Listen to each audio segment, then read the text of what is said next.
जीजा अब की श्राद्ध पुराई जैती।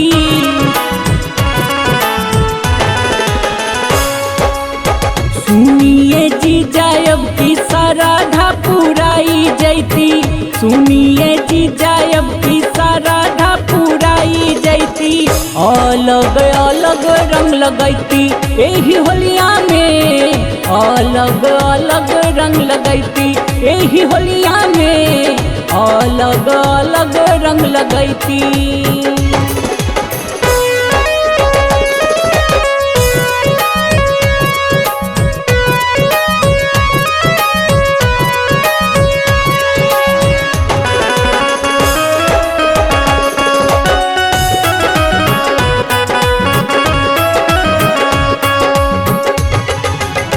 दीदी के ख्याल राखब भइल ओकरा शौक बा। फगुआ बहार होली हमरो तहक बा।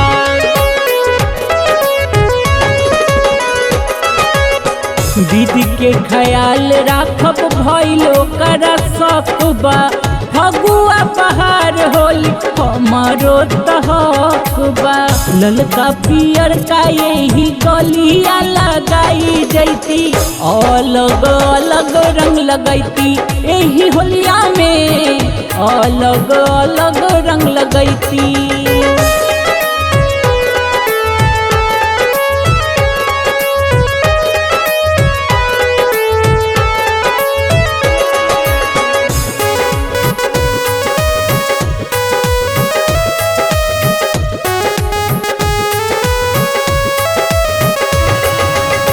चढ़ल बा उमर सब रंग रंगीन बा।